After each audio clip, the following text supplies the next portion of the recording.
ما عزتمند محترمو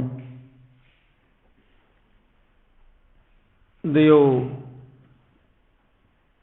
نوجوان زلمی د واده په سلسله کې دا مجلس منعقد شوی دی. الله جل جلاله دې زمونږ دین سره مینه محبت پیدا کی. کله تماشې محفل وي نو بیا به ډېر رشو په دیوالونو به نوجوانان ناستو په کړکو کې به ناستو خو چونکې جمعات کې پروګرام دی قرآن او حدیث به بیانېږي دین به بیانېږي سندرې نه نعتونه ویلې کېده. الله دې مونږ په دین باندې مین او عاشقان کی. واده عبادت دی. نکاح کول یو معامله ده او یو عبادت دی. او 1,24,000 کم و بیش انبیاء علیهم السلام د دې ټولو سنت ته واده کول ما سوا د یحیی علیه السلام نه چې هغه الله جل جلاله په خپل حکم د واده نه بند کړو. د واده سلسله په هر قوم کې خو د مسلمانانو ځان له امتیازي طریقه ده.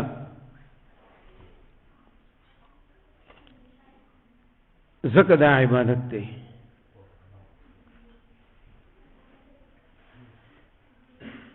د بچو چرته چې تربیت مور پلار باندې حق دی چې د بچو صحیح تربیت وکړي نو د بچو یو حق د واده دی چې ماشوم پیدا شي د باندې ښکلې نامه ښودل به چې کله دی په خبرو راځي دته دین ښودل کلمه د توحید ښودل اصل شی دغه دی. به د اخلاقی تربیت کولی او چې د واده جوړ شي نو دله د حیثیت موافق او مطابق واده کول دا مور پلار باندې حق دی. نکاح د خدای حکم دی فنکحو الله وی نکاحونه کوي. پیغمبر علیہ السلام یو حدیث دی د مشکات شریف یا معاشر الشباب اے نوجوانانو من استطاع منکم الباءة فلیتزوج تاسو کی چې څوک هم طاقت لري د مہر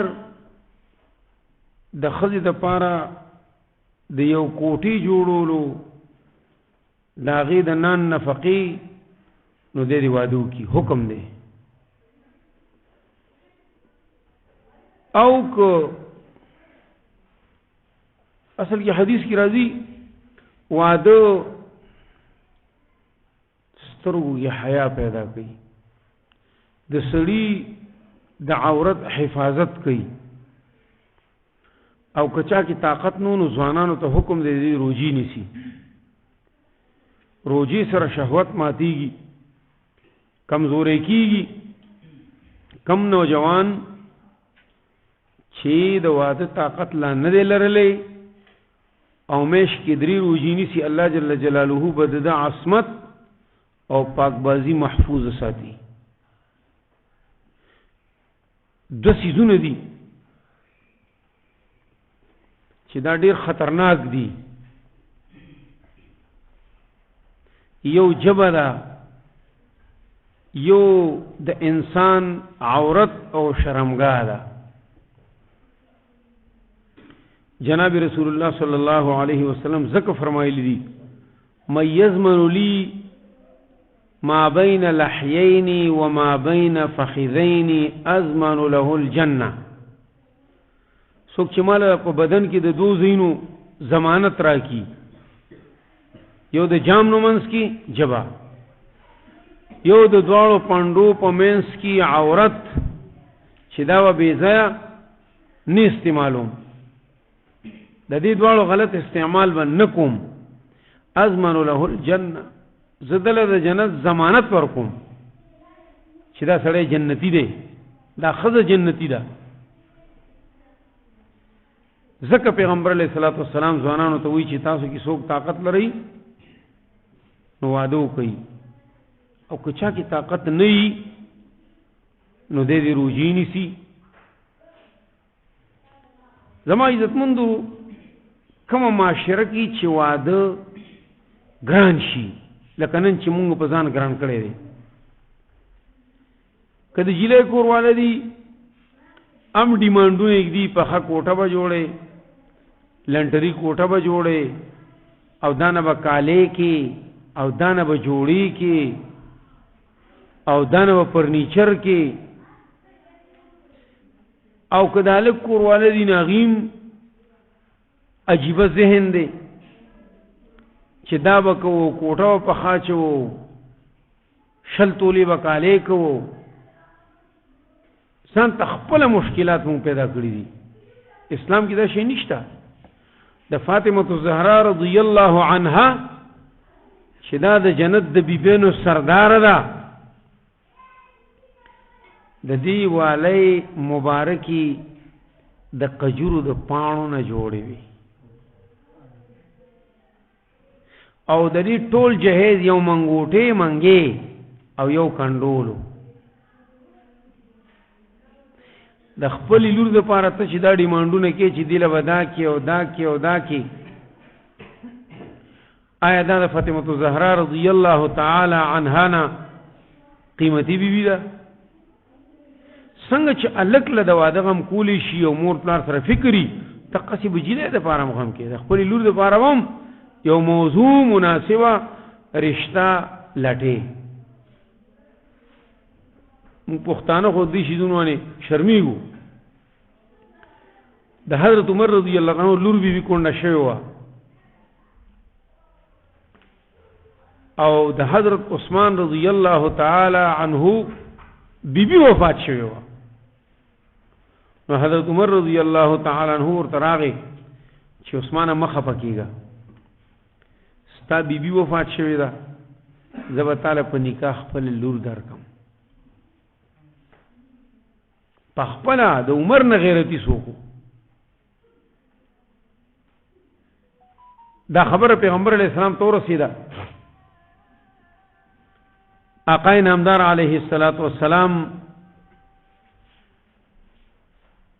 حضرت عمر رو غوښتو، ای عمره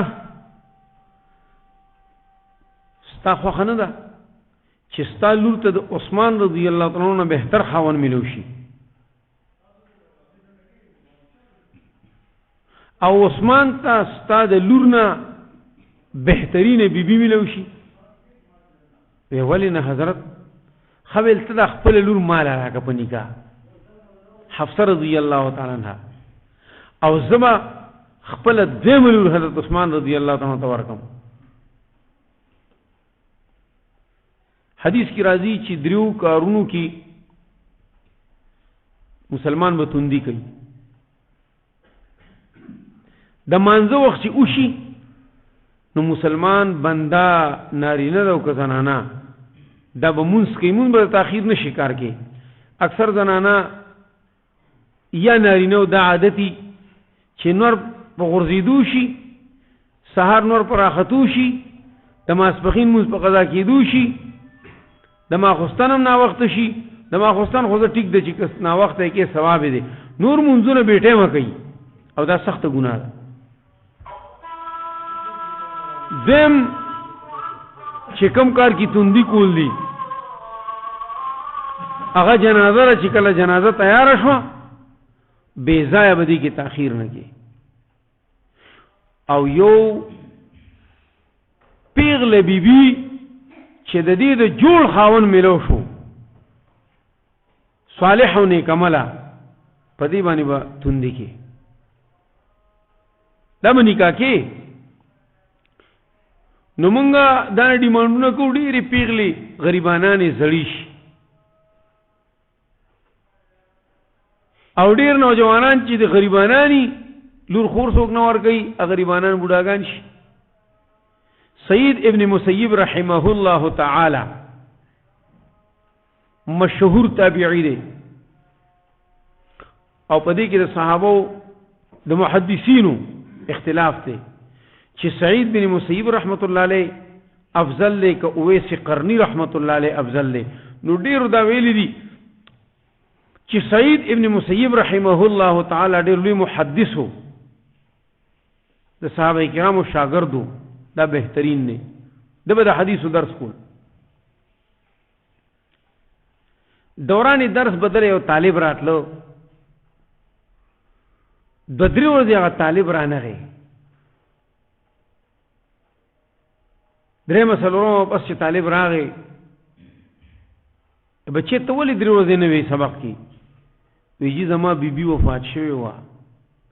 او دا درې ورځې د هغه په تجهیز او تکفین او تعزیت کې مصروف وم. وی ښه بیبي ما ته دې ولې نه ویل؟ حضرت تاسو ته تکلیف و، تاسو مې نه خبرولئ، ستاسو وختونه ډېر قیمتي دي. درس چې ختم شو، سید ابن مسیب رحمه الله تعالی دی لک ته وی چې بل نکاح کې دین وړاندې د سید بن مسیب رحمه الله یو لور وه، دا عبدالملک باچا خپل زوی له غالبا غوښته یا هشام،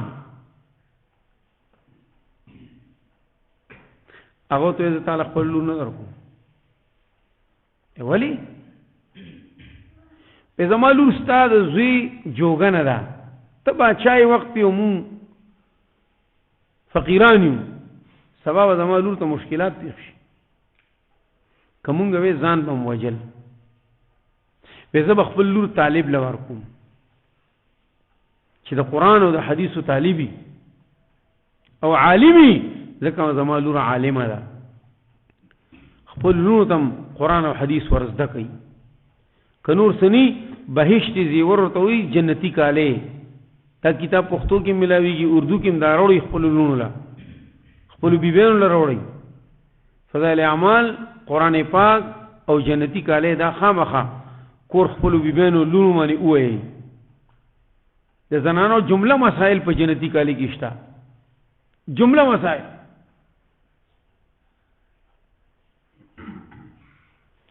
بہرحال طالب ته وی چې طالب بل نکاح کې وی چې ولې نه کوم، خو زه خو خوار غریب طالب ما مالا به څوک لور راکړي، ما سره 2 روپۍ نشته. په تکینا زه تاسو سره د خپل لور نکاح تړم، د خپل عالم او پاکي لور نکاح دی طالب سره وتړله. او طالب حیران دی، د باچا د زوی نه قسمت ډیر اوچت دی. کور ته لاړه، لکي کریو ریبي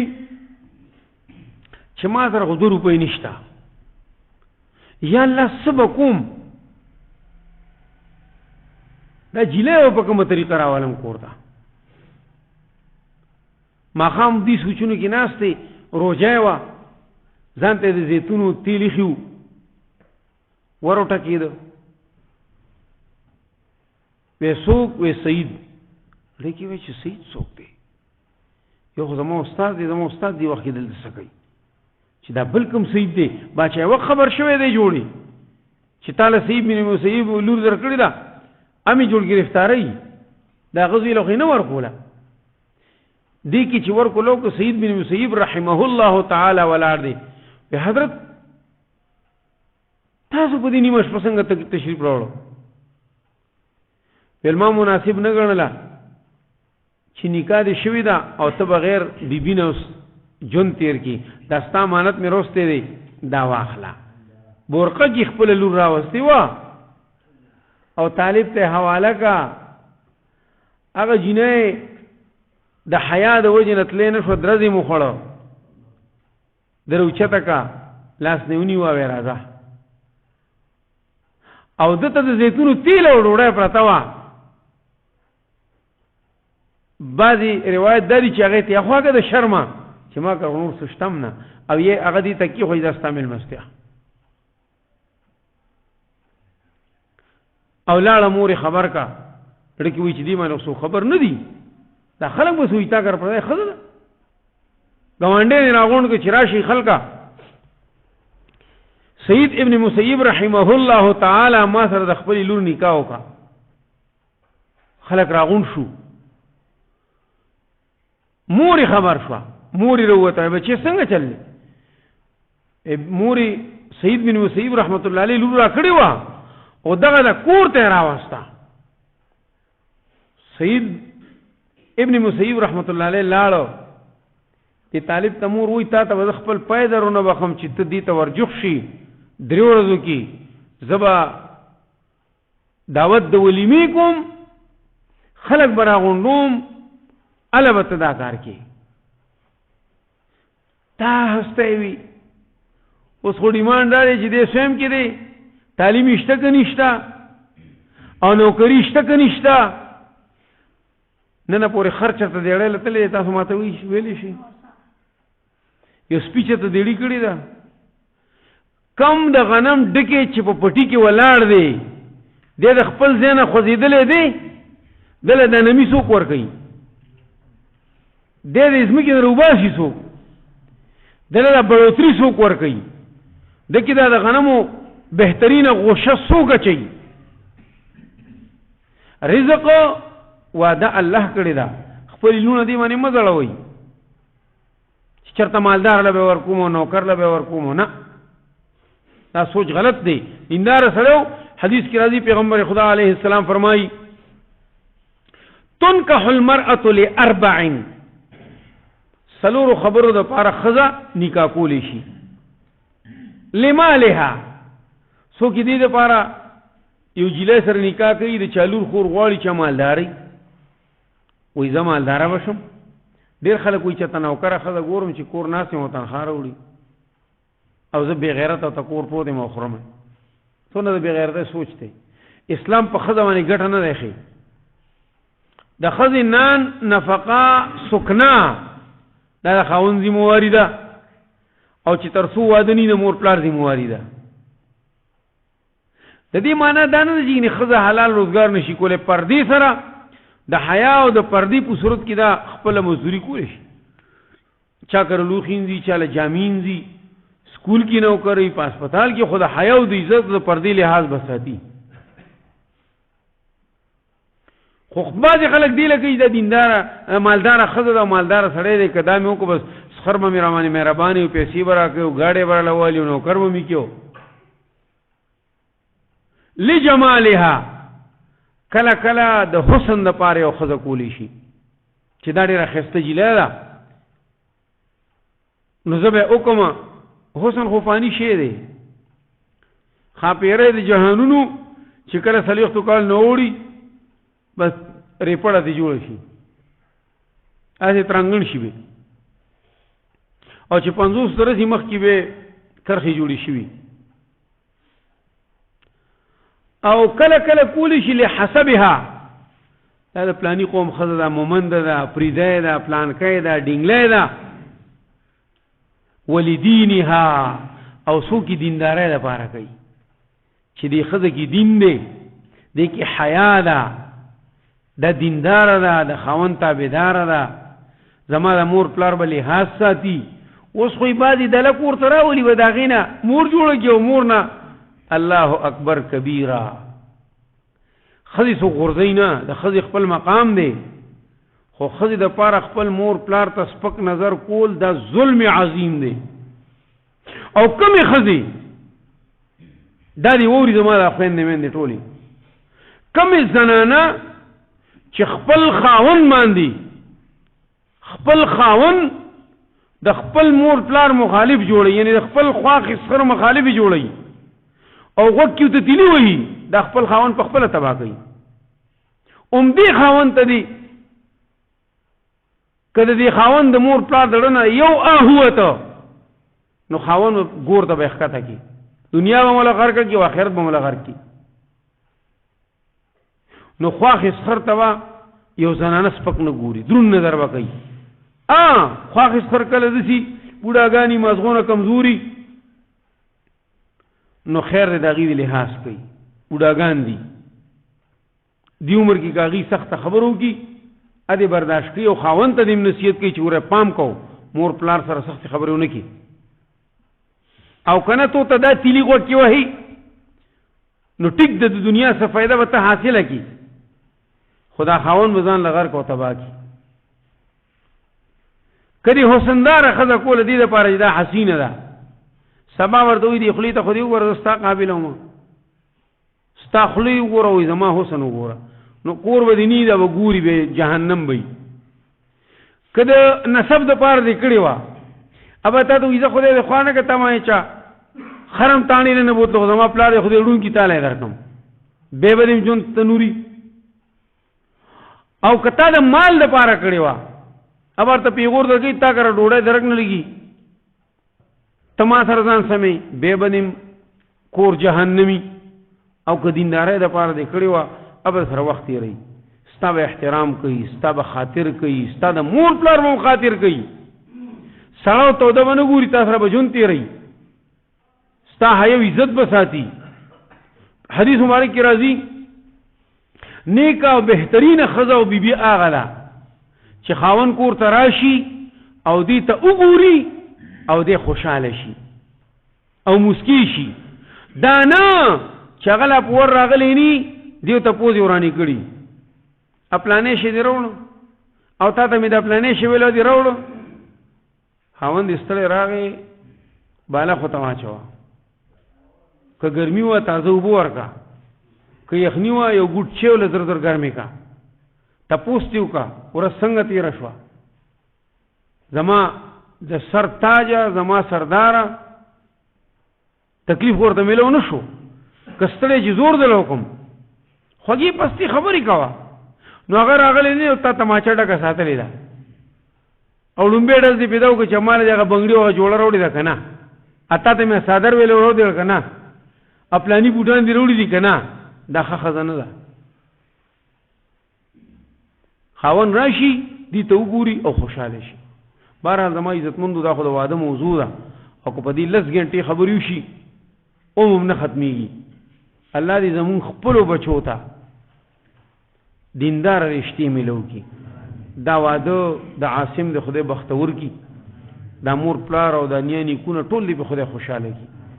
او سونه ظلمی چې بی واده دي رب کائنات دی دیندارا حیادارا او حسندار بی بینه ورکی کم ځوانان او کم پیغلی چې کورونو کې ناشتي دي اغیدم الله د حیا او د عزت ډک خاوندان نصیب کی او کورونه د خدای په حیا او په عزت آباد کی الله جل جلاله د ماته ګوډه خبري خپل درگاه کې قبول